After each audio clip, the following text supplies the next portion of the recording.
नमस्कार, आप देख रहे हैं एनबी न्यूज में आपके साथ रवि राजपूत। हमारे खास कार्यक्रम राजधर में आप सभी का स्वागत है। वहीं कांग्रेस अध्यक्ष पद का चुनाव के लिए नोटिफिकेशन जारी हो गया है। इसी के साथ कांग्रेस पार्टी में हलचल तेज हो गई है। अब तक इस रेस में सिर्फ अशोक गहलोत और शशि थरूर का नाम सामने आ रहा था, लेकिन अब मनीष तिवारी, दिग्विजय सिंह के नामों की चर्चा होने लगी है।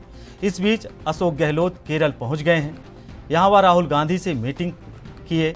वहीं गहलोत ने अब राजस्थान सीएम का पद छोड़ने के संकेत भी दे दिए हैं। साथ ही साथ भी कंफर्म कर दिया है कि वह अध्यक्ष पद के लिए नामांकन करेंगे। आपको बता दें, गहलोत ने कहा कि मैं नामांकन भरूंगा, फिर देखते हैं क्या माहौल बनता है। चुनाव भी हो सकता है। यहाँ गहलोत अन्य नेताओं द्वारा चुनाव लड़ने की चर्चाओं की बात कर रहे थे। साथ ही साथ गहलोत ने यह भी साफ कह दिया है कि वह अगर अध्यक्ष बन भी गए तो वह राजस्थान से दूर नहीं जाएंगे। वह बोले कि जिस राज्य में मैं आता हूं, जिस राज्य में मैं पैदा हुआ हूं, वहां के लोगों से दूर मैं नहीं जा सकता। गहलोत ने इस बयान के बाद राजनीतिक गलियारों में हलचल तेज हो गई है। वहीं सवाल है कि क्या गैर गांधी अध्यक्ष पद की तैयारी कौन किस पर भारी।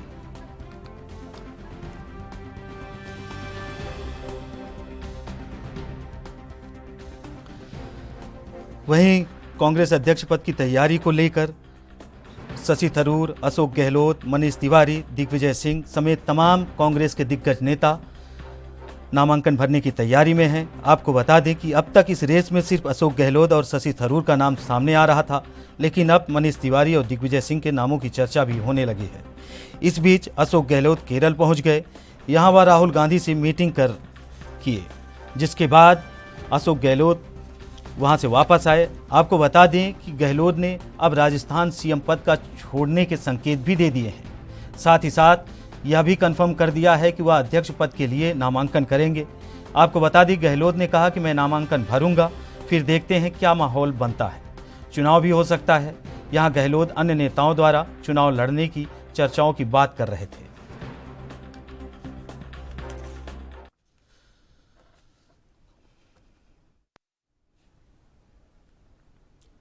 वहीं इसी मुद्दे पर चर्चा करने के लिए हमारे साथ खास पैनल है। आपको बता दें कि बीजेपी से राहुल आनंद जी हैं, कांग्रेस से दीपचंद राठौर जी हैं और राजनीतिक विश्लेषक के रूप में नीरज राय जी। आप तीनों लोगों का बहुत बहुत स्वागत है। वहीं पहला प्रश्न आपसे है दीपचंद जी, कांग्रेस में जो हलचल है, अभी तक ये लग रहा था कि अशोक गहलोत हैं, फिर ये लग रहा था मनीष तिवारी हैं, दिग्विजय सिंह है, आखिर अध्यक्ष बनेगा कौन? दीपचंद जी। ये पहली पार्टी है जो लोकतांत्रिक तरीके से और लोकतांत्रिक प्रक्रिया से चुनाव करवाती है, और ये पहली पार्टी है जहाँ हर कार्यकर्ता को मौका देती है कि वो भी चुनाव लड़े और अपना योगदान और पार्टी के अंदर अपने भागीदारी निभाए।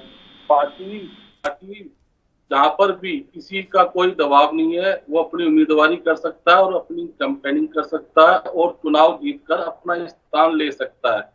और रही बात अभी आपने कहा अशोक जी, ससुर थरूर जी, मनीष तिवारी जी, दिग्विजय सिंह, तो मैं आपको बताना चाहूंगा रवि राजपूत जी कि अशोक जी 3 बार के मुख्यमंत्री, 3 बार के केंद्रीय मंत्री, 5 बार के सांसद, 5 बार के एमएलए, जमीन से जुड़े हुए व्यक्ति। आज भी वर्तमान राजनीति में मैं कहना चाहूंगा कि सिर्फ एक ही व्यक्ति है जो गांधीवादी विचारधारा को आगे लेकर बढ़ रहा है। दूसरी तरफ जो हमारे मनीष तिवारी जी हैं, 5 साल से एनएसयूआई और 2 साल से यूथ कांग्रेस के अध्यक्ष रह चुके हैं और G23 के सदस्य भी हैं। और शशि थरूर जी जो केरल से सांसद है, G23 के सदस्य। आपने ये स्पष्ट कहा है कि आज देखो 22 सितंबर है जो प्रक्रिया स्टार्ट हो चुकी कानून कांग्रेस पार्टी की। 24 को नामांकन होगा और 30 तक भरे जाएंगे। 8 अक्टूबर को नामांकन वापस होगा रवि राजपूत जी, और आपको क्लियर पोजीशन पता लग जाएगी कौन व्यक्ति चुनाव लड़ रहा है, कौन नहीं लड़ रहा है। 17 तारीख को हमारी कांग्रेस पार्टी के मतदान और 19 तारीख को रिजल्ट आ जाएगा और आपके सामने 19 तारीख देगा कौन अध्यक्ष बनेगा कांग्रेस पार्टी का। तो इसमें आए तो वो पता नहीं कौन सी बात है। देखिए, आज की तारीख में कांग्रेस पार्टी एक ऐसी पार्टी है जो लोकतांत्रिक तरीके से चुनाव प्रक्रिया करवाती है और अपना अध्यक्ष आगे भेजती है। ये भारतीय जनता पार्टी नहीं है कि जो संघ परिवार से या नागपुर घराने से कोई इनका अध्यक्ष बने, ऐसी पार्टी नहीं है ये लोकतांत्रिक पार्टी है जो लोकतांत्रिक प्रक्रिया में भरोसा रखती है। नहीं, दीपचंद जी, सवाल ये है कि राहुल गांधी के अध्यक्ष पद के लिए ये हो रहा था कि वो नामांकन करेंगे, लेकिन सवाल ये खड़ा हो रहा है ना, एक नेता नहीं, आपके सारे वरिष्ठ नेता है, जैसे आपने दिग्विजय सिंह का नाम गिनाया, अशोक गहलोत का नाम गिनाया, शशि थरूर का गिनाया, मनीष तिवारी का गिनाया। ये मायने ये नहीं है, अगर पार्टी एक है, विचारधारा उसकी एक है, शीर्ष नेतृत्व एक है, तो ये चार नामांकन, फिर पार्टी को चुनना, एक सदस्य को उसे अध्यक्ष बनाना, ये कहीं ना कहीं कठिन होगा, आपको नहीं लगता? आदरणीय रवि राजपूत जी, मैं आपको स्पष्ट कह दूं कि कांग्रेस पार्टी ने क्लियर कहा है कि कोई भी पार्टी का सदस्य इलेक्शन लड़ सकता है, पारदर्शिता से जो इलेक्शन जीतेगा वो पार्टी का अध्यक्ष बनेगा। इसमें क्या दोहराई है, बताइए आप। दीपचंद जी, एक मिनट, हम राहुल आनंद जी से कमेंट लेते हैं। राहुल आनंद जी, इनका तो कहना है कि हमारे पार्टी में लोकतंत्र है, बीजेपी में लोकतंत्र नहीं है, हमारे पार्टी में ये नेता वो नेता, इन्होंने बहुत सारे नेताओं का नाम भी गिना दिया। बताइए, आपके पार्टी में लोकतंत्र नहीं है? देखिए, इस चर्चे की शुरुआत करने से पहले मैं कुछ बातें अर्ज करना चाहूंगा। व्यक्तिवादी आधार पर सोचने के कारण कौरवों का जो पक्ष रखा गया था महाभारत में, वो अधर्म था।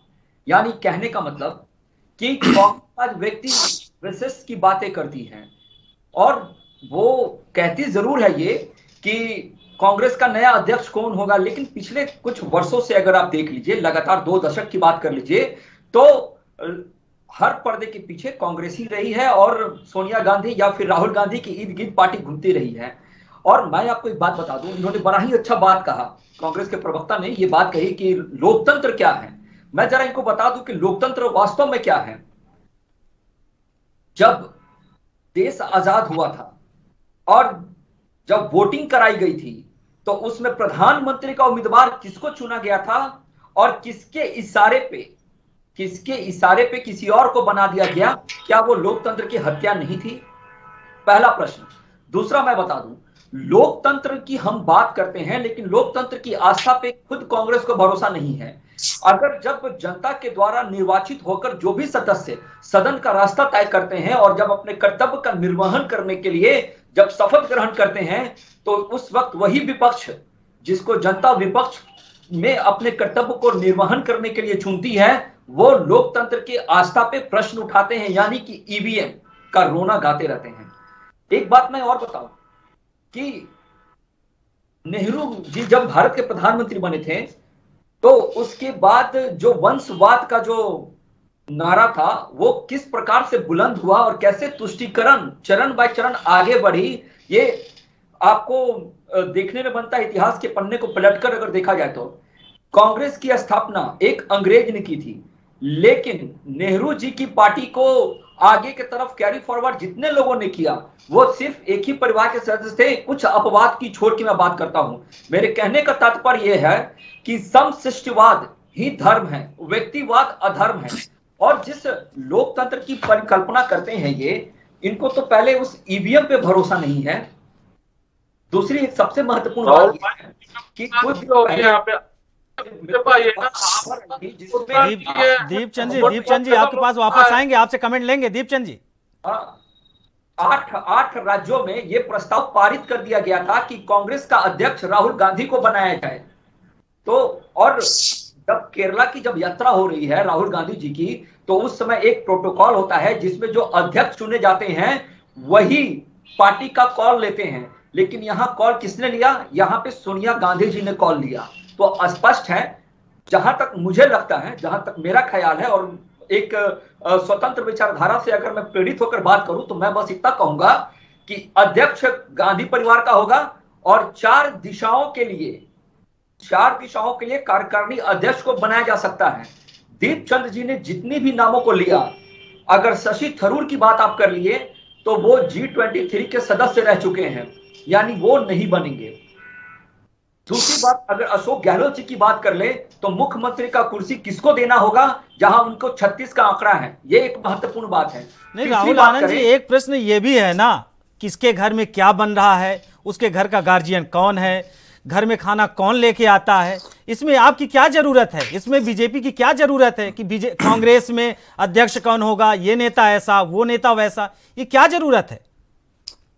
राहुल आनंद जी, आवश्यकता है इस देश के अंदर जब आप स्वतंत्र राजनीति करते हैं और राष्ट्र हित को साधने की बात करते हैं और राष्ट्रीयता को प्रेरित होकर जब आप कोई कदम उठाते हैं तो उस समय आपको पक्ष विपक्ष दोनों की बात करनी आवश्यक बनती है। अब तक कांग्रेस का जो रवैया रहा है, उन्होंने केवल आरोप लगाया है। मैं आपको एक चीज और स्मरण करा दूं, 2014 तक जो सरकार थी, यानी कि मई के महीने तक जो सरकार थी, उस सरकार का रिमोट कंट्रोल गांधी परिवार के पास था, यानी वो स्वतंत्र नहीं थे।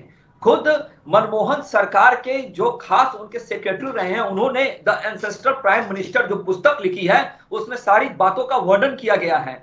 इसलिए जो व्यक्तिगत लाभ को समझे, जो व्यक्तिगत क्षमता को निखारने की कोशिश करे और राज्य धर्म क्या होता है उसको भूल जाए, तो भाजपा को जरूर आवश्यकता है कि उनके बारे में सोचे और जनता को अवगत कराए। लाल किले के प्राचीन से खुद माननीय प्रधानमंत्री जी ने इस बात को कह दिया है कि 2024 का जो चुनाव होगा वंशवाद भ्रष्टाचार वर्सेस ईमानदार होगा। तो अब तक जो देश के अंदर जो राजनीतिकरण जो हो रही है, आप देखिए टीएमसी किसके लिए जी रही है? अपने भतीजे को सेट करने के लिए। समाजवादी पार्टी किसके लिए जी रही है? सिर्फ और सिर्फ अपने पुत्र को सेट करने के लिए।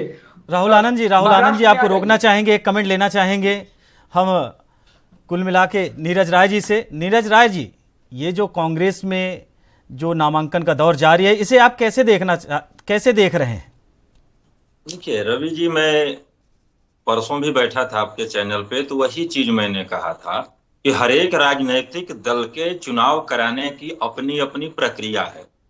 आज भारतीय जनता पार्टी के सभी प्रवक्ता और नेता सिर्फ कांग्रेस के अंदर होने वाले चुनाव पे फोकस किए हुए हैं। उसका मुख्य वजह वर्तमान में अगर देखा जाए तो जन सरोकार से संबंधित मुद्दे हैं, उनसे ध्यान हटाने के लिए है।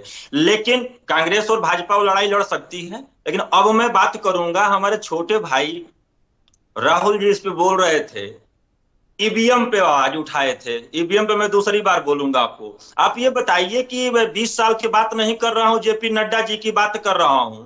जब जेपी नड्डा जी अध्यक्ष बनाए गए हैं राहुल जी, तो कौन कौन सी प्रक्रिया को पूरा करके, कितनी चर्चा और परिचर्चा करके, जो कि जनता के पब्लिक डोमेन में लाकर आपने उनको अध्यक्ष बनाया है। अगर आप ये कहते हैं कि राहुल गांधी जी या गांधी परिवार लेकर चलता है, तो वास्तविकता है कि कांग्रेस के लिए या देश के लिए गांधी परिवार ने बहुत बड़ा त्याग किया है। ये नहीं कह रहा हूं कि भाजपा उसका अनुसरण करे, क्योंकि इतिहास उन्हीं का होता है जो काम किए होते हैं। भारतीय जनता पार्टी 2014 के बाद से अपने घर के गार्जियनों को हाशिए पे बैठा दिया है। आडवाणी जी और मुरली मनोहर जोशी जी, इस चीज को आप देख के खुद पछता रहे होंगे कि कभी नारा बोला जाता था, शायद आपको याद नहीं होगा, हम लोग छोटे थे तो स्कूलों में, कि भारत माँ के 3 धरोहर अटल, आडवाणी, मुरली मनोहर। तो आइए अभी लेटेस्ट देखा जाए रवि जी, तो अभी नितिन गडकरी जी को, जो कि मोदी सरकार के विगत 8 सालों में किसी मंत्री का एक विजन दिखा है देश को, वह नितिन गडकरी जी का है। उनको भी ले आकर किनारे कर दिया गया। सिर्फ बचे हैं कौन? राजनाथ सिंह जी। देखिए राहुल जी, किसी भी चीज पे मेरे भाई आरोप प्रत्यारोप बहुत सही होता है, लेकिन पहले अपने गिरेबान में झांक कर आगे बढ़ा जाता है। आपने 20 साल तक कांग्रेस के बात किया है, मैं 80 से लेके अब तक आपके बीजेपी के बारे में बात करना चाहूंगा। शायद छोटे भाई हैं, यह भी नहीं कहूंगा कि आपके ज्ञान पे मैं उंगली उठाऊंगा, लेकिन कभी इस पे चर्चा होगी।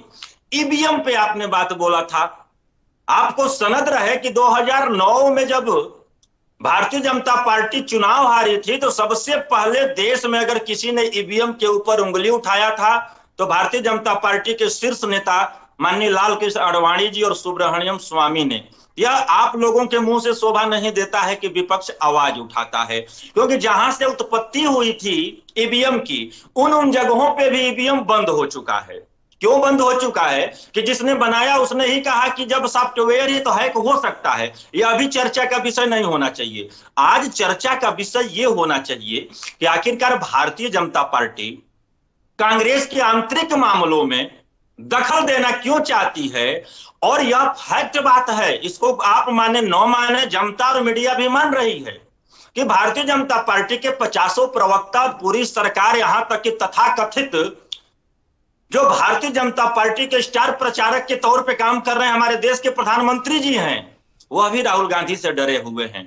मैं नहीं कहता हूं कि एक अदम्य साहस वाले वो इंसान है, मानव है, नहीं, हिंदुस्तान के अंदर ही पैदा हुए ही व्यक्ति हैं। आप लोगों को चाहिए कि कांग्रेस जी, नीरज जी, हम आपको राजनीतिक विश्लेषक के रूप में बुलाए हैं, वो ठीक है कि आप अपने मुद्दे, अपनी भाषा आप बीजेपी पे लगा रहे हैं, लेकिन सवाल यही है ना कि अगर बीजेपी भी पूछना चाहती है या और भी कोई विपक्षी पार्टी पूछना चाहती है कि आपके घर में या फिर आपकी पार्टी में जो अध्यक्ष पद का चुनाव होना है उसमें इतने सारे लोग हैं, उनमें आप चुनोगे किसे? और प्लस अभी तक जो गांधी परिवार का एक प्रमुख चेहरा रहा है, चाहे सोनिया गांधी थी, अब राहुल गांधी एक बार बन चुके हैं, उसके बाद वो हट गए, फिर एक बार राहुल गांधी की ही पुकार कांग्रेस में हो रही थी, लेकिन अब ये 4 नाम जो हैं, ये 4 नामों की जो चर्चा है, कहीं ना कहीं आरोप प्रत्यारोप का दौर तो शुरू करता है।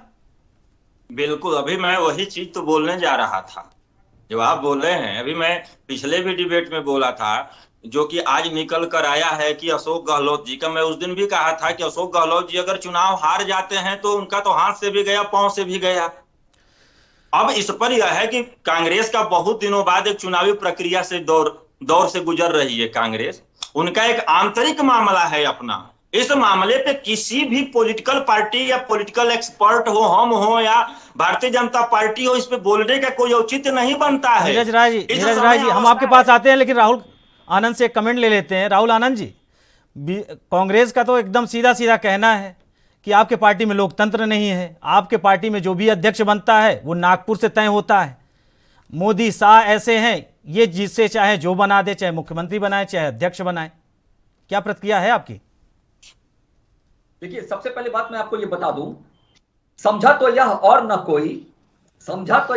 न कोई आप स्वयं सुरपति हैं, देने को आए प्रश्न हो तप में नई प्रगति है, धन्य हमारा सुशय आपको खींच वहीं पर लाया, स्वर्ग भीख मांगने आज सच ही मिट्टी पर आया।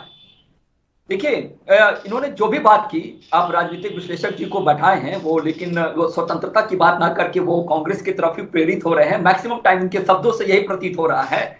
और मैं आपको एक चीज और बता दूं कि एक सबसे बड़ी बात यह है कि जो नागपुर के विषय में बात करते हैं ना, तो मैं आपको बता दूं कि वारदा आश्रम का नाम आपने सुना होगा।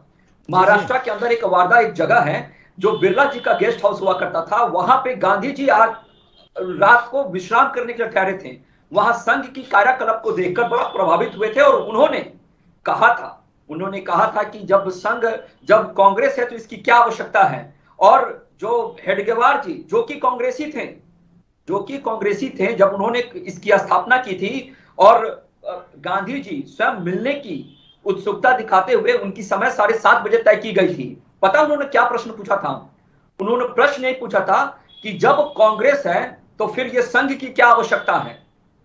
तो उनका पता है क्या बड़ा ही सरल जवाब था? उनका यह जवाब था कि गणतंत्र दिवस और स्वतंत्रता दिवस के बाद भारत और राष्ट्र का निर्माण जारी रहे, इसके लिए संघ की आवश्यकता है। और यहां हम व्यक्ति विशेष नहीं, हम समाज को जागृत करके आगे बढ़ने का काम कर रहे हैं। तो गांधी जी ने कहा भी था कि मैं काफी प्रभावित हूं और इससे जुड़ना चाहिए। अगर ये इतना खराब है तो मैं आपको बता दूं कि जब लाल किले के पास जब परेड हो रहा था तो स्वयं पंडित जवाहरलाल नेहरू जी ने पूरे संघ के लोगों को कहा था कि आप आकर परेड में शामिल होइए। ये तो अभी की बात हुई, लेकिन मैं आपको एक बात बता दूं, जो मातृशक्ति है, जो मातृशक्ति है बीजेपी की, आज उसी की विचारधारा से, गांधी जी की विचारधारा को वो फॉलो करती है, जिसके वजह से आज हम उसी के कार्यकलाप को लेकर आगे बढ़े हैं।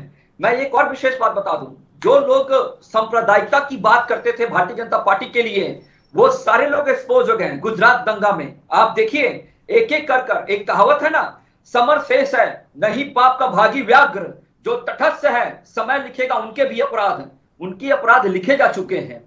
और मैं बताऊं, जो एक व्यक्ति विशेष की विचारधारा लेकर चलता है वो अधर्म है। महाभारत में भी यही हुआ था कि एक व्यक्ति विशेष की लोगों ने चर्चा की और वो धर्म को भूल गए।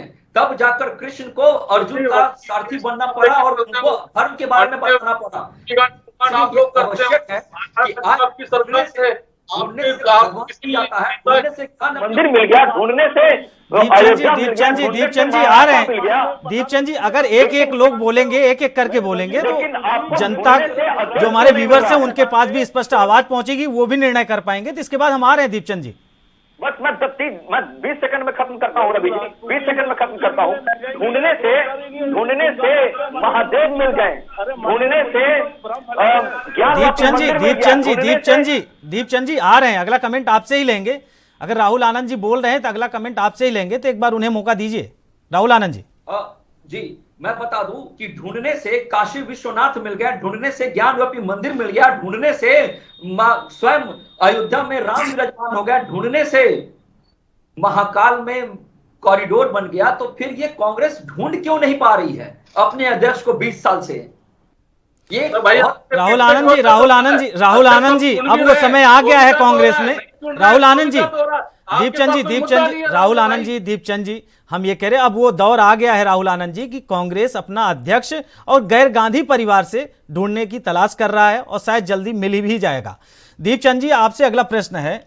अशोक गहलोत की चर्चाएं कांग्रेस में खूब तेज हैं, लेकिन सवाल यही है ना, अशोक गहलोत चाहे राजस्थान में आप देख लीजिए, वो सीएम रहे थे, जब वो सीएम अभी भी हैं, सचिन पायलट और अशोक गहलोत के बीच में जब वो अपनी पार्टी को एक राज्य में नहीं संभाल पा रहे हैं, ये सवाल खड़ा होता है ना कि कल आप उनको अध्यक्ष बनाएंगे और पूरे देश को संभालना है, कांग्रेस को चलाना है, कैसे चलाएंगे? दीपचंद जी। तो रवि राजपूत जी, मैं राहुल भाई की बात का जवाब देना चाहूंगा। ये जो अभी राजधर्म परिवारवाद की जो बात कर रहे थे, मैं इनको बताना चाहूंगा, मैं इनसे पूछना चाहता हूं कि बीजेपी में जेपी नड्डा अध्यक्ष कैसे बने, उनको किसने वोट दिए, उनके सामने किसने फार्म भरा, किन लोगों ने इनके खिलाफ चुनाव लड़ा, बताइए। आप में हिम्मत है? नहीं बता सकते। आपके अमित शाह 2 बार अध्यक्ष बने, अगर हिम्मत है तो बीजेपी चुनाव करके दिखाइए ना। आपके भारतीय जनता पार्टी में कि आप लोकतांत्रिक प्रक्रिया को मानते हैं तो चुनाव कराइए। आप बताइए, अमित शाह और जेपी नड्डा के सामने किस अध्यक्ष पद पर फार्म भरा या उनके सामने कौन खड़ा हो? आपके यहाँ तो संघ से फरमान आता है सीधा जी इसको अध्यक्ष बना दीजिए, इनको प्रवक्ता बना दीजिए। और राहुल भाई, अभी आपने तो परिवारवाद की बात की, तो सबसे ज्यादा परिवारवाद तो आपके भारतीय जनता पार्टी में है। राजनाथ के बेटे पंकज सिंह आपकी पार्टी में है, मेनका गांधी के बेटे वरुण गांधी आपकी पार्टी में है, कल्याण सिंह के बेटे राजवीर सिंह पार्टी, ऐसे कम से कम 70 से 80 जो नेता के बेटे आपकी पार्टी में है। उनके बारे में आप गुणगान नहीं गाएंगे? आपको सिर्फ परिवारवाद दिख रहा है तो गांधी परिवार के अंदर। अरे भाई, जब हम अध्यक्ष बना रहे तो आपके पेट में दर्द होता है, जब नहीं बनाते हैं तो आपकी पेट में दर्द होता है। आज मुद्दा क्या है? आपने बड़ी बड़ी इतिहास पे चले गए तो इतिहास में बताता हूं आपका, भारतीय जनता पार्टी किसका गुणगान करती है? सावरकर का। और सावरकर कौन है? दुनिया जानती है। जब सुभाष चंद्र बोस आजाद हिंद फौज की स्थापना कर रहे थे तो सावरकर क्या कह रहे थे ब्रिटिश वालों को? चलिए ब्रिटिश सरकार में शामिल हो जाइए, ब्रिटिश नेवी में भर्ती हो जाइए। किसके खिलाफ? हमारे स्वतंत्रता सेनानी के खिलाफ। और आप यहाँ पर आप बैठ के राजधर्म की बात कर रहे हैं। और सावरकर कौन थे? 60 रुपए पेंशन ली थी उन्होंने, रत्नागिरी महल पर लिए, और जिंदगी भर माफीनामा लिखा उन्होंने अंग्रेजों के खिलाफ, अंग्रेजों से कि मुझे माफ कर दीजिए। एक भी सावरकर का योगदान बता दीजिए स्वतंत्रता सेनानी में। अगर आप अटल जी को मानते तो संघ पर बैन लगाइए। अटल जी मतलब नहीं, सरदार वल्लभ भाई पटेल ने पर बैन लगाया था, इंदिरा गांधी जी ने बैन लगाया था। आप में हिम्मत है तो संघ पर बैन लगाइए ना। सुप्रीम कोर्ट छोड़ देगी तो छूट जाएंगे। देखिए रवि राजपूत जी, आज भारत जोड़ो यात्रा के बाद बीजेपी लेंस लेकर मुद्दा ढूंढ रही है कि कांग्रेस पार्टी को कैसे मतलब बदनाम किया जाए, कैसे उनको मतलब उनकी इमेज को खराब किया जाए। लेकिन मैं आज इनसे पूछना चाहता हूं, 8 साल के अंदर आप सरकार में हो, आप महंगाई विरोध करके सरकार में आए, बेरोजगारी हम देंगे। आप बताइए महंगाई कम हुई? नहीं कम हुई। तो 400 रुपए सिलेंडर था, आज 1000 रुपए चला गया। आपके माननीय मोदी फेंकू जो झूठ के सबसे बड़े सरदार हैं, उन्होंने क्या कहा था? हर साल 2 करोड़ नौकरी दूंगा, यानी कि 8 साल में 16 करोड़ नौकरी होनी चाहिए। लेकिन आज का आप आटे उठा के देखिए तो कितने लोगों को दिए? 12 लाख लोगों को नौकरी दी आपने 8 साल में। आज देश की अर्थव्यवस्था कहां चली गई है? उस पर बात नहीं करना चाहते आप।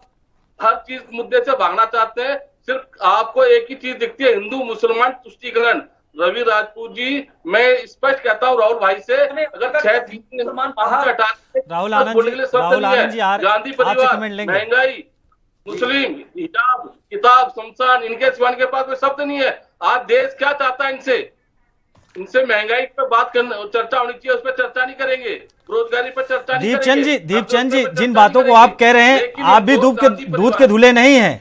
दीपचंद जी, जैसे ही चुनाव नजदीक आता है तो राहुल गांधी जनेऊ पहन के मंदिर जाते हैं, गंगा में स्नान करते हैं। चुनाव बीता, फिर वही उनका केरल, तमिलनाडु, तमाम राज्यों में अपने दौरे कर। विपक्ष तुमसे जवाब मांग रहा है, आप जवाब दीजिए ना। जवाब क्यों नहीं देते? और रही बात, आपने एक बात अच्छी पूछी कि अशोक गहलोत जी जमीन से जुड़े हुए, बिल्कुल जमीन। राहुल आनंद जी, आप इनकी बात का जवाब दीजिए। इनका सीधे सीधे आरोप आपके पार्टी और आपके नेताओं पर है। देखिए, सबसे पहले मैं इनको बता दूं, मेरी बातों को सुने, मेरी बातों को ध्यान से सुने। देखिए, सबसे पहले मैं इनको बता दूं कि 2014 में जब सरकार चुनाव में जा रही थी, 5 मार्च को 123 प्रॉपर्टी वक्फ बोर्ड के नाम दे दी गई। क्यों दे दी गई? क्योंकि इनको मुस्लिम राजनीति करनी थी, पहला। दूसरा, मैं आता हूं, अरे आप तो मुस्लिम रोजगार की, मैं आ रहा हूं। देखिए, मैं ज्यादा नहीं बोलूंगा। दीपचंद जी आपसे कमेंट लेंगे, आपसे कमेंट लेंगे। मैं बता दूं, रोजगार की उन्होंने बात की, तो मैं आपकी बात से बिल्कुल सहमत हूं कि रोजगार मिलना चाहिए। लेकिन रोजगार आप समझते किसको है? जो सरकार नौकरी देती है उसको रोजगार समझते हैं, या जो सरकार आपको प्रेरित करती है कि आप स्वयं से स्वरोजगार शुरू कीजिए, हम आपके साथ हैं और आप लोगों को रोजगार दीजिए। और मैं आपको बता दूं कि 2014 से, सुनिए 2014 से अब तक लगभग 7,22,000 नौकरियां दी गई हैं सरकारी, और 10 लाख लोगों को नियुक्त करने के आदेश दिए गए हैं। अब मैं आ जाता हूं आपको थोड़ा सा आत्मनिर्भर भारत के तहत 53.23 लाख लोगों को लाभ मिला है, जो मुद्रा योजना है। ध्यान रखिएगा, 53.23 लाख लोगों को। मैं आपको डाटा दे दूंगा जब आवश्यकता पड़ेगी। तो मैं आपको एक चीज और बता दूं, जो अंबानी अडानी को आप लगातार चैनलों के ऊपर विलेन बनाने का काम करते हैं, उनका कितना योगदान है पता है देश की अर्थव्यवस्था में? एक बार देखिए, अगर अंबानी अडानी सच में बहुत खराब हैं, तो फिर गहलोत सरकार उनको क्यों बुलाती है राजस्थान में और कहती है कि हमारे यहाँ इंडस्ट्री लगाइए? अगर अंबानी अडानी इतने खराब हैं, तो ममता दीदी क्यों कोलकाता में बुलाती है, कहती है कि यहाँ पे मेगावाट लगाइए? क्या है? मैं आपको बताऊं कि हमारा देश में जिस प्रकार से एक व्यक्ति की आवश्यकता होती है राष्ट्र निर्माण करने के लिए, तो राष्ट्र निर्माण के लिए राज्य की आवश्यकता होती है, और राज्य की जो पैदावार होती है वो हमसे और आपसे होती है, क्योंकि हम जब करेंगे तो हमारा राज्य बढ़ेगा, जब राज्य बढ़ेगा तो राष्ट्र बढ़ेगा। मैं आपको एक बात और बता दूं, राहुल आनंद जी, जैसे आपने बड़े उद्योगपतियों का नाम लिया, तो आपको क्या लगता है कि अडानी अंबानी देश को चला रहे हैं? आपको नहीं पता कि गांव में, उस ग्रामीण एरिया में जो एकदम एक रोटी सूखी रोटी खाता है, वो भी देश को चलाने में उसका अहम योगदान होता है? राहुल आनंद जी, अपने स्टार्टिंग कमेंट में इस बात को कहा कि राष्ट्र निर्माण के लिए राज्य आवश्यक होता है, और राज्य में हम जैसे नागरिक की आवश्यकता होती है। तो हमारे देश की जो 140 करोड़ जो जनसंख्या है, हर कोई कुछ ना कुछ राज्य के निर्माण में अपनी आहुति दे रहा है। लेकिन मैं एक सबसे बड़ी बात बता दूं कि आज हमारे देश में सबसे बड़ी समस्या क्या है? मैं आपकी बात से बिल्कुल सहमत हूं। मैं ये सहमत हूं कि भारतीय जनता पार्टी ने कहा था कि अच्छे दिन आएंगे। हमने कोशिश किया, जब 2014 में जब आपने सरकार छोड़ा था तो उसमें महंगाई दर पता है कितनी थी? उसमें महंगाई दर। राहुल जी आपको थोड़ा रोकेंगे, और फिलहाल वक्त हो चला है ब्रेक का। ब्रेक के बाद जल्द हाजिर होते हैं।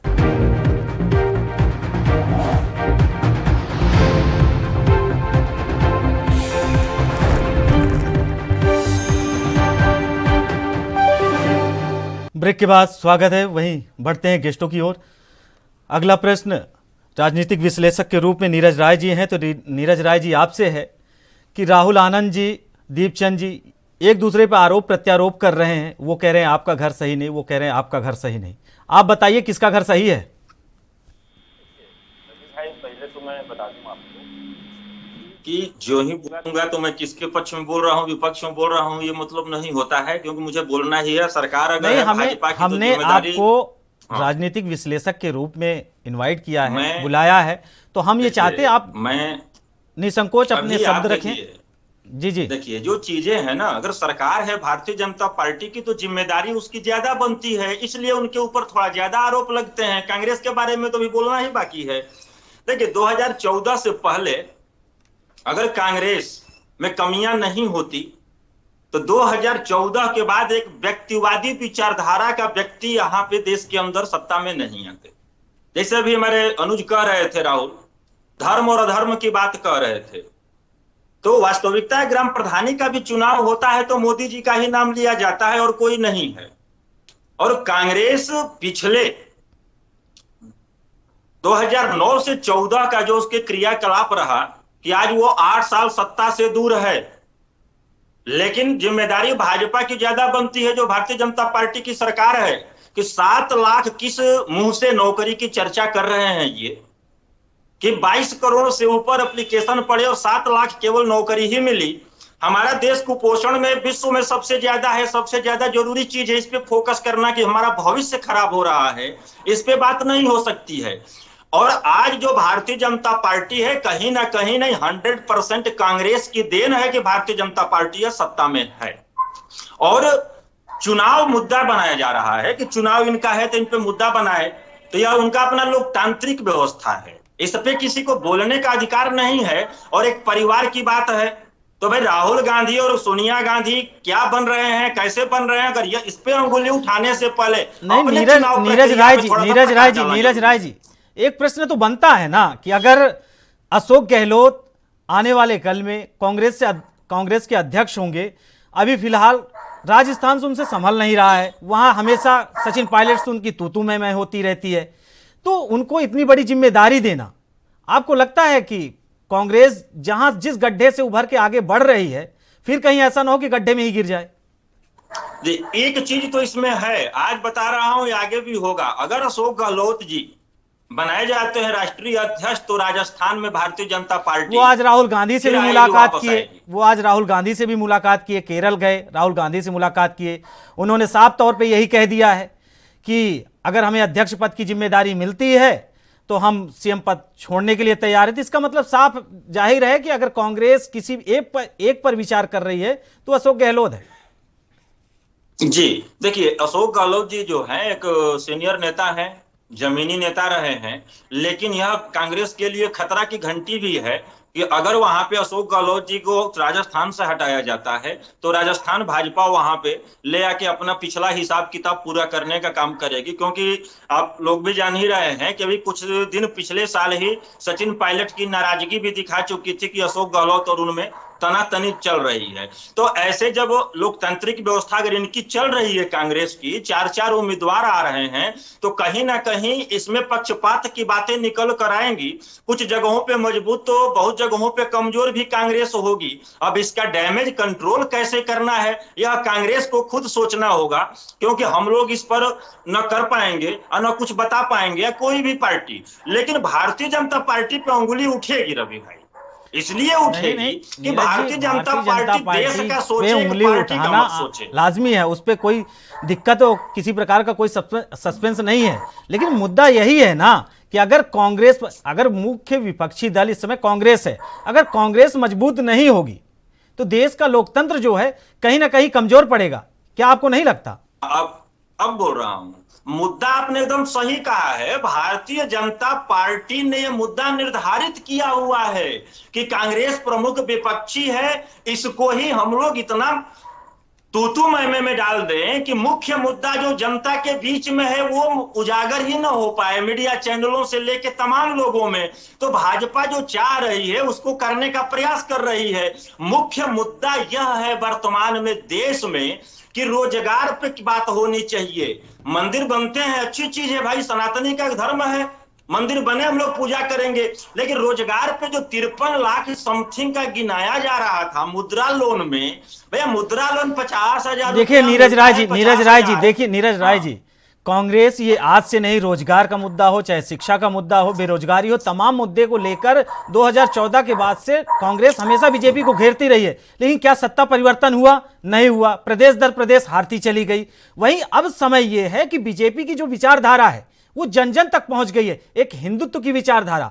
क्या कांग्रेस की जो विचारधारा है, अगर अशोक गहलोत बनते हैं अध्यक्ष, क्या बीजेपी की विचारधारा के वो कटाक्ष होंगे, काट पाएंगे? सवाल यहां तैयार होता है। हाँ, मैं उसी पे थोड़ा जवाब दे दूं, 1 मिनट आपको। कांग्रेस आज भी ऐसी पार्टी है जो अपने नाम पे वोट पाती है, न किसी नेता के नाम पे नहीं पाती है। 2014 के बाद से बीजेपी एक इवेंट मैनेजमेंट का नेतृत्व करने वाले की पार्टी है। और जिस विचारधारा की बात आप करते हैं, ये वही पार्टी है कि जब बनी थी ना, तो 2 साल श्रद्धेय अटल बिहारी वाजपेयी जी भी में नहीं रहे। इस पार्टी की विचारधारा है क्या कि हर हाथ को काम, हर खेत को पानी, यही है जनसंघ की निशानी। आज देख लीजिए तो हर हाथ से काम छीन लिया गया। करोड़ों लोग जो सबसे ज्यादा भूखमरी के इंडिया में पड़े हुए नीरज राय हैं। जी, हम दीपचंद जी के पास जाएंगे। दीपचंद जी, सही बात अगर हम बोल नीरज राय जी आपसे इस कमेंट पर- लेंगे। नीरज राय जी आपसे कमेंट लेंगे, लेकिन हमारा अगला प्रश्न दीपचंद जी से है। दीपचंद जी, जैसे हमने कहा कि कांग्रेस अभी फिलहाल प्रदेश दर प्रदेश और लगातार लोकसभा भी और विधानसभा के कई चुनाव हार चुकी है। अब अगला जो पड़ाव है 2024 का चुनाव है। राहुल गांधी केरल में भारत जोड़ो यात्रा कर रहे हैं। क्या आपको नहीं लगता कि राहुल गांधी अगर अध्यक्ष नहीं बनते हैं, किसी और को बना देते हैं, वो बाय द वे वो बना देते हैं अशोक गहलोत, पीछे की रिमोट जो है वो राहुल गांधी या सोनिया गांधी के हाथ में रहेगी? आपको नहीं लगता दीपचंद जी?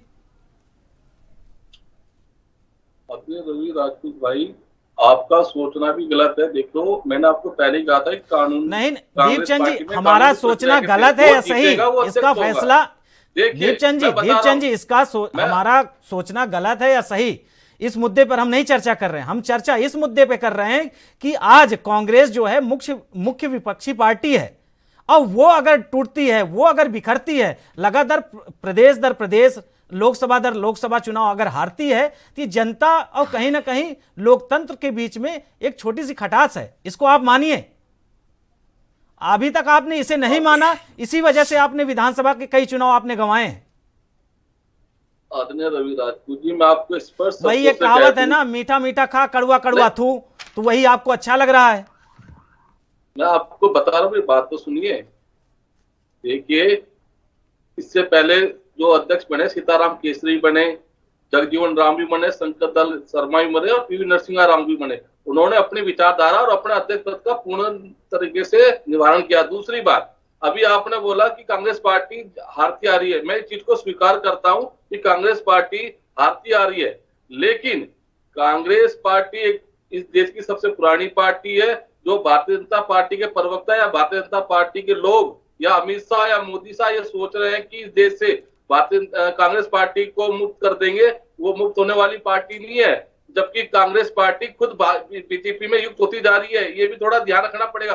दूसरी बात, अभी आपने कहा राहुल जी है, मैं राहुल जी के बारे में बताना चाहूंगा कि राहुल गांधी को मैं विपक्ष का नेता नहीं मानता हूं, मैं इस देश का नेता मानता हूं जो निडर होकर इस दमन का। आप आ गए मेन मुद्दे पे ना, आप अपने ही नेता को नेता नहीं मान रहे हैं दीपचंद जी। कौन कह रहा है? मैं अपने नेता को नेता मान रहा हूं ना।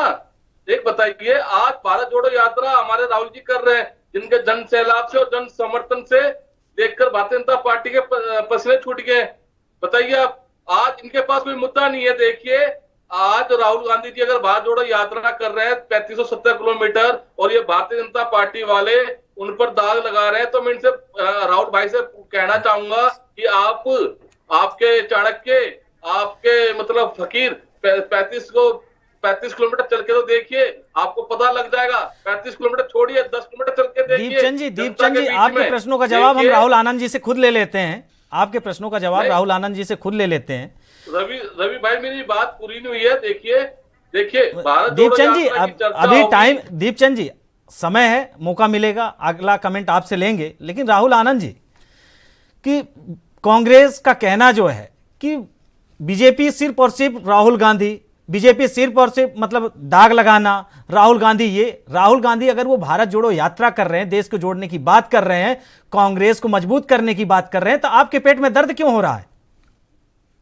देखिए, मुझे थोड़ा मौका दीजिएगा। मुझे बहुत सारे प्रश्न का उत्तर देना है जो खुद पॉलिटिकल एक्सपर्ट ने और दीपचंद जी ने मुझसे पूछा, लेकिन मैं शुरुआत करता हूं आपके प्रश्न से। देखिए, जिस व्यक्ति को वहां नहीं जाते हैं, मैं शुरू करता हूं संविधान के रचयिता से। संविधान के रचयिता ने क्या कहा था?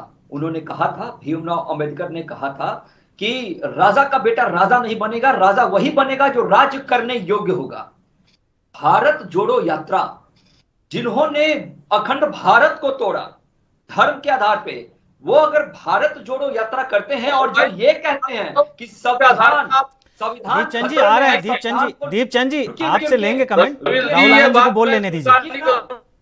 अगर इस तरह की अनाप बात करेंगे राहुल भाई, मैं करूंगा। नहीं दीपचंद जी हम आपसे कमेंट लेंगे और मुझे बोलने दीजिए ना। नहीं आप अपने वो जो सवाल खड़े कर रहे हैं, वो जो बोल रहे हैं, आप अपने शब्दों से उसका कटाक्ष करिएगा ना। दीपचंद जी आपको भी मौका मिला है, सभी पैनलिस्ट को मौका मिला है। दीपचंद जी हम ये कह रहे हैं, राहुल आनंद जी अगर कोई भी बात कह रहे हैं तो आप अपने शब्दों से उसे कटाक्ष करिएगा। उत्तेजित होने के क्या मतलब होता है राहुल आनंद जी? एक अच्छे वातावरण में बातचीत करने से हल लिखता है और जनता भी सुनती है, जनता को समझने का मौका दीजिए। तो जिन्होंने अखंड भारत को तोड़ा वो भारत जोड़ने की जो बात कर रहे हैं और जो संविधान खतरे में है की बात करते हैं, एक्चुअल में पता है भारत को 1947 के बाद क्या मिला? एक सबसे खतरनाक। देखिए राहुल आनंद जी, हम 1947, 1946 और हम 1900 ईस्वी में नहीं जा रहे हैं, हम बात कर रहे हैं 2022 की, 2024 की और जो मौजूदा राजनीति है देश की, तो हम उस पर बात कर रहे हैं। तो पुराने राजनीति के विषय में हम नहीं जाए, कौन देश को जोड़ा कौन तोड़ा। मौजूदा जो राजनीति है उस राजनीति के दौर में जो अभी फिलहाल हलचल चल रही है, हम उस पर कमेंट ले रहे हैं। रवि जी मैं वहीं पे आ रहा हूं। देखिए क्या होता है, इतिहास को उदाहरण इसलिए दिया जाता है ताकि आप वर्तमान को ठीक कर सके और भविष्य आपका सुनिश्चित हो सके। इसलिए मैं एक उदाहरण के तौर पे पेश कर रहा था। भारत जोड़ो यात्रा की जो बात करते हैं, उनको तो पहले यह पता नहीं है कि वीर सावरकर किसके लिए जाने जाते हैं, स्वतंत्रता सेनानी थे वो किसके लिए जाने जाते हैं। इन्हीं के बैनर में वीर सावरकर जी का फोटो आ जाता है। तो कांग्रेस को भी समझने की आवश्यकता है दर्द क्यों है। मैं इसके बारे में बताता हूँ। नहीं पता है कि आटा किलो में मिलता है, कि आटा लीटर में मिलता है, कैसे कैसे क्या बोल जाएंगे। दीपचंद जी आपसे कमेंट लेंगे। दीपचंद जी आपसे प्रतिक्रिया लेंगे। राहुल आनंद जी को इसलिए दर्द होता है। मैं आपको एक बात और बता दूं कि अशोक गहलोत जी अगर वो बन भी जाते हैं कांग्रेस के अध्यक्ष, जबकि आज काफी ज्यादा डिमांड है, तो मैं आपको बता दूं कि बिल्कुल एंसेस्टर प्राइम मिनिस्टर के जैसे होंगे, बटन किसी और के हाथ में होगा। उनको स्वतंत्रता नहीं होगी अपने कार्यों का निर्वहन करने के लिए। और जो राजनीतिक विश्लेषक एक बात कह रहे थे कि कांग्रेस की देन है कि भाजपा आज शासन में है, मैं बिल्कुल मानता हूं, क्योंकि जो हमारी विचारधारा है और जो अखंड भारत की जो हमने बात की थी वो हम पे है। जो लोग 4 लाख मंदिर को भारत सरकार हाथ में ले रखी है और भारत सरकार देखिए राहुल आनंद जी, मंदिर हाथ में लेने से देश नहीं चलेगा। जब गरीब के पेट में, एक गांव के एक गरीब के पेट में भोजन जाएगा तब देश चलेगा। हाथ में मंदिर लेने से देश नहीं चलेगा। दीपचंद जी आपके पास आ रहे हैं, आपके पास मुद्दा ही नहीं है। दीपचंद जी आपके पास आ रहे हैं, आपसे कमेंट ले रहे हैं। राहुल आनंद जी अगर बोल रहे हैं तो जी राहुल आनंद जी देखिए, बस मैं जल्दी ही खत्म करता हूं। मैंने इसीलिए कहा कि जब 2014 के पहले जो कलेक्शन आता था, 1 लाख करोड़ रुपए का जो कलेक्शन आता था मंदिरों से, वो सारे चीजों पे खर्च किए जाते थे। वही मस्जिद का कलेक्शन को छोड़ दिया गया। और आज जो हिंदुत्व की बात की जाती है, आज वही कलेक्शन से काशी का आपको विश्वनाथ मंदिर दिख रहा है, महाकाल दिख रहा है, या फिर ज्ञानवापी मंदिर दिख रहा है, सबको बराबर करेंगे। और जो महंगाई की बात करते हैं, मैं आपको बता दूं, मैं बार राहुल आनंद जी दीपचंद जी अगला प्रश्न आपसे है। बीजेपी का साफ साफ कहना है, राहुल आनंद जी साफ साफ कह रहे हैं कि जो कांग्रेस की राजनीति है कहीं ना कहीं वो बिल्कुल पटरी से उतरी हुई है। वो सीधे सीधे मंदिर का नाम ले रहे हैं, सीधे सीधे वो बता रहे हैं कि इस मंदिर से इतना पैसा आ रहा है, इससे राजस्व बढ़ता है, देश चलता है। आप बताइए आपका ध्यान कहाँ है, कांग्रेस का ध्यान कहाँ है? आदरणीय रवि राजपूत भाई, भारत जोड़ो यात्रा के बाद मैंने पहले कहा था कि बीजेपी लेंस लेकर मुद्दा ढूंढ रही है, इनके पास कोई मुद्दा नहीं है। देखिए, जब भारत जोड़ो यात्रा की चर्चा होगी तो महंगाई पर चर्चा होगी, रोजगारी पर चर्चा होगी, इस देश में भीतर स्वाधीन संपत्तियों की लूट और दोस्तों को जो छूट मिल रही है उस पर चर्चा होगी। हमको हर चीज पे जीएसटी देनी पड़ती है और मोदी जी के दोस्तों को कॉर्पोरेट पे छूट दी जाती है, उस पर चर्चा होगी। उनके टैक्स की माफी क्यों मिलती है, इस बात पर चर्चा होगी। अपने ही देश में लोगों को किस तरह बांटा जा रहा है, उस पर चर्चा होगी। हम सब भारतीय हैं, लेकिन कभी भारतीय जनता पार्टी के द्वारा आपने देखा होगा पिछले इलेक्शन 80 बेनाम 20 पे क्या गया था, कभी शमशान कब्रिस्तान कौन लेकर आता है, ये कौन डिबेट लेके आते हैं, ये मुद्दे सारे भारतीय जनता पार्टी के। अरे इनमें हिम्मत है तो मैं आप मुद्दे लेकर आइए रोजगार का कि भाई हम रोजगार इस केस पे इस तरह देंगे, रोड का आत्मनिर्भर है। तो आज का युवा जो एमए बीए कर रहा है तो माननीय मोदी जी कहते हैं वो पकौड़े चलिए, तो यही तो आत्मनिर्भर बनने का मतलब रोजगार दे रहे हैं। तो राहुल भाई ये आत्मनिर्भर बनना है, ऐसा हमें आत्मनिर्भर नहीं बनना है, हमें रोजगार चाहिए। हमें मतलब हमें आप पढ़े लिखे होने के बावजूद भी आप हमें अनपढ़ पढ़ा लिखा अनपढ़ बना रहे हो, और का देश आगे की ओर बढ़ना चाहिए, आप किसी को धकेलने की सोच रहे हो। देखिए जो सारी संपत्ति तो मोदी जी ने बेच दी, अंबानी अंबानी को दे दिए। कोरोना काल के अंदर रवि भाई मतलब 80% लोगों की आय कम हुई है, जबकि जो उनके उद्योगपति थे 142 लोगों की आय कम से कम 150 गुना ज्यादा हुई है। और इन्होंने वादा कर रहे थे, आज तक कौन सा वादा इन्होंने 8 साल में पूरा करा। इन्होंने पहले कहा किसानों की आय हम डबल कर देंगे, आज तक डबल नहीं हुई है। आज भी 27 रुपए प्रति महीना है किसान। आज कभी किसान से कुछ मांगते हैं तो कभी खालिस्तानी कभी पाकिस्तानी का उनका ये संबोधन करते हैं और फिर बोलते हैं। रवि भाई मैं आपके चैनल के माध्यम से एक बहुत बड़ी बात कहना चाहता हूँ, आज ये मोदी जी 8 चीता लेकर आए, अच्छी बात है। अरे भारतीय जनता पार्टी के आप प्रवक्ता हो, आज किसी भी भारतीय जनता पार्टी के प्रवक्ता ने आज पूरे देश के अंदर एक लंपी बीमारी चल रही है जो गौ माता को बहुत ज्यादा प्रभावित कर रही है। मैं तो आपके चैनल के माध्यम से मांग करता हूं कि उसको महामारी घोषित करे, लेकिन किसी भी भारतीय जनता पार्टी के प्रवक्ता ने, किसी भी मंत्री ने और किसी हमारे देश के गृह मंत्री पर उस पर चर्चा नहीं करना चाहते। आज हमारी गाय रोड पे मर रही है, उस पर चर्चा करना नहीं चाहते। ये इनको सिर्फ गांधी परिवार दीपचंद जी ये तो हमारे समझ से भी परे है। लंपी बीमारी आई, राजस्थान, हरियाणा, पंजाब, उत्तर प्रदेश, तमाम ऐसे राज्य हैं जहां पे पहुंचे और वहां पे जो जानवर है उनकी मौत हुई, हम मानते हैं। लेकिन वही कोरोना आया था, कोरोना जब आया था तो आपके ही नेता वैक्सीन लगवाने के लिए तैयार नहीं थे। तो हम इस मुद्दे पर चर्चा नहीं कर रहे हैं, हमारा सीधा कहना है दीपचंद जी, हम इस मुद्दे पर चर्चा नहीं कर रहे हैं कि लंपी वायरस, कोरोना वायरस, ये वो, हम सीधे मुद्दे पे आते हैं कि कांग्रेस में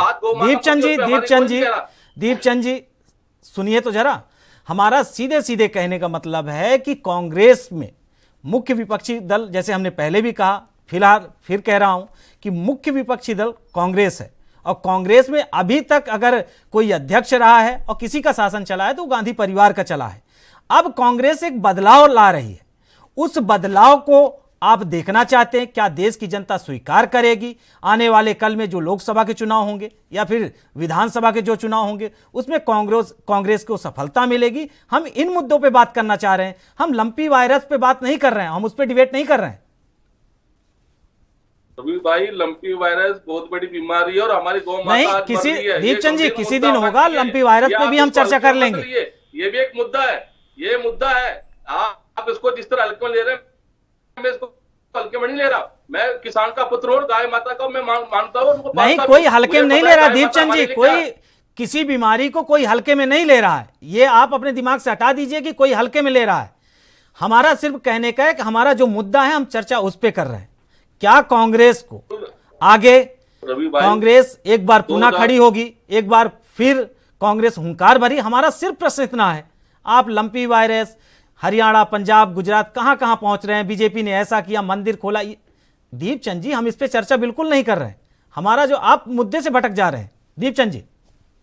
आदरणीय रवि भाई 19 तारीख को हमारा कांग्रेस पार्टी का नया अध्यक्ष मिल जाएगा। और रही बात जो भारत जोड़ो यात्रा के द्वारा जो हमारे को प्रेम प्यार जनता का जो मिल रहा है, आने वाले टाइम में 2024 के अंदर निश्चित तौर से कांग्रेस पार्टी की सरकार बनेगी। और ये जो तानाशाही और बीजेपी की सरकार को अब की बार देश की जनता इनको सबक सिखाएगी। जिस तरह इन्होंने झूठे वादे करे, जुमले फैलाए, आज तक 8 साल में इन्होंने कोई वादे पूरे नहीं करे और देश की जनता। दीपचंद जी हमारे पास समय कम है तो हम अगला कमेंट नीरज राज जी से लेना चाहेंगे। नीरज जी, मान लीजिए कि अशोक गहलोत बन जाते हैं कांग्रेस के अध्यक्ष, तब उसके बाद क्या कांग्रेस फिर एक बार रास्ते में दौड़ेगी, हाईवे पे रफ्तार पकड़ेगी? आपको लगता है ऐसा? जी, संभावनाएं तो वैसी ही बन रही हैं कि अगर गहलोत जी बनाए जाते हैं तो भाजपा के सामने जो मुद्दा ये रहता है बार बार कि गांधी परिवार, उस पर इनकी चुप्पी हो जाएगी और कांग्रेस को एक धारा मिलेगी जिस रास्ते पे वो चलेगी, यह दिखाने का प्रयास करेगी कि नहीं, मैं अपने एक परिवार से केंद्रित राजनीति नहीं हो रही है, या हम लोग अपने कार्यकर्ताओं को भी और अन्य नेताओं को भी इस पद पे सुशोभित करने का काम कर रहे हैं, तो भाजपा का एक मुद्दा कम हो जाएगा। लेकिन 2024 आते आते अगर देखा जाए तो भारतीय जनता पार्टी की एक शुरुआत चल रही है कि इनके राजनीतिक दुकान पे हिंदू मुसलमान नाम के दो ऐसे प्रोडक्ट होते हैं कि जब इनकी राजनीतिक नैया थोड़ा सा हल्का में होती है तो मुंडी निकाल के हिंदू मुसलमान करते हैं, जिसका कोई औचित्य नहीं है। और भाजपा के सम्मानित प्रवक्ता अनुज राहुल आनंद से एक निवेदन ये है कि भाई इस पे थोड़ा सा जानकारी बढ़ा लीजिए कि मुगलों के बाद अगर देश के अंदर मंदिर टूटा तो गुजरात में टूटा, उसके बाद कहीं टूटा तो भी बनारस में टूटा, वहां भी सरकार आपकी, यहां भी सरकार आपकी, और सनातन धर्म भारतीय जनता पार्टी ने कॉपीराइट नहीं कराया है। मैं भी सनातनी हूं, तो मेरे कर्तव्य धर्म क्या है उसको मैं अच्छी तरह से जानता हूं। और इस टॉपिक को राजनीतिक दलों को बात ही नहीं करना चाहिए, क्योंकि विषयांतर करने का एक सब्जेक्ट मिल जाता है। रवि भाई, आपकी बात, कांग्रेस अब तक बैकफुट पे भागती रही है कि नेहरू जी से लेके अब तक जिस भी दल को मौका मिला है, खासतौर से भारतीय जनता पार्टी को, तो नेहरू जी को लेकर कांग्रेस तक कांग्रेस फोबिया और नेहरू फोबिया से नहीं उभर पाई थी। जो ही गैर गांधी परिवार से किसी को बनाया जाता है, भारतीय जनता पार्टी कुछ समय के लिए बैकफुट पे आएगी, दूसरा एक रास्ता अपनाएगी। वो रास्ता आज ही बता रहा हूं कि उस समय होगा कि उसकी पूरी कांग्रेस की बागडोर आज भी कांग्रेस परिवार में है।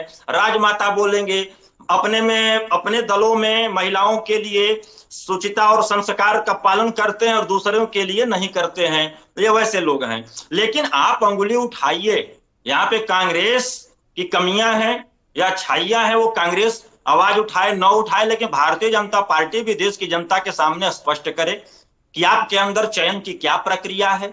जिस वंशवाद का आप नाम लेके चलते हैं, क्या वो राष्ट्रीय स्तर के अध्यक्ष के पद पर ही वंशवाद नहीं होना चाहिए, या नीचे तक आकर देखा जाए तो जहां तक मैं देख रहा हूं, सभी लोग देख रहे हैं कि अध्यक्ष के पद को छोड़ दिया जाए तो राजनीतिक वंशवाद सबसे ज्यादा अगर कहीं है तो भारतीय जनता पार्टी में है, एक नहीं सैकड़ों इसके। लेकिन इस पे कुछ दूसरा एक यू टर्न भी लेकर चलना चाहिए कि भाई जो योग्य है उस जगह पे बैठा हुआ है। नीरज राय जी, राहुल आनंद जी से अगला प्रश्न लेना चाहेंगे। राहुल आनंद जी, कुल मिलाकर नीरज राय जी कह रहे हैं कि बीजेपी का एक काम है, किसी को चाहे मलेरिया हो, बुखार हो, टीवी हो, उनको 2 ही टैबलेट देना है, एक मंदिर का, दूसरा मस्जिद का। अच्छा, देखिए, बड़ा ही बेहतरीन प्रश्न है। मैं आपको एक उत्तर दे दूं। जब संविधान की जो रचयिता ने जब संविधान लिखा था, और जिन संविधान के पेज में आप जब मौलिक कर्तव्य और मौलिक अधिकार की बात करेंगे तो उसमें पता है क्या चित्र बनाया गया है? उसमें चित्र बनाया गया है कि राम जब अयोध्या लौट रहे हैं वनवास से, उनके बारे में सारे चित्र किए गए हैं, जबकि सर्वसम्मति से उसको पास किया गया था। क्या वो लोग सांप्रदायिक छवि के थे जिन्होंने पास किया? दूसरी बात मैं बता दूं कि हमारे देश के अंदर जो मुस्लिम तुष्टीकरण होता रहा है, हमारे पास समय कम है तो हम आपसे लेके भागने में मारे, मैं निश्चय ही बताऊंगा कि हमारे देश में कांग्रेस ने क्या किया और हमारे देश में बीजेपी ने क्या किया। और जिस बात को दीपचंद जी बात कर रहे थे कि रोजगार की बात कर रहे थे, तो मैं आपको बता दूं, राहुल आनंद जी आपको रोकना चाहेंगे। राहुल आनंद जी आपका, दीपचंद जी आपका, और नीरज राय जी आपका, तीनों लोगों का जुड़ने के लिए बहुत बहुत धन्यवाद। आप हमारे साथ चर्चा में जुड़े। आपको बता दें कि कांग्रेस अध्यक्ष पद की लड़ाई लगातार जारी है। फिलहाल आगे देखना होगा कि कांग्रेस अध्यक्ष कौन बनता है। फिलहाल राष्ट्रधर में हमारे साथ इतना ही। बाकी खबरों को देखने के लिए देखते रहिए ANB न्यूज। नमस्कार।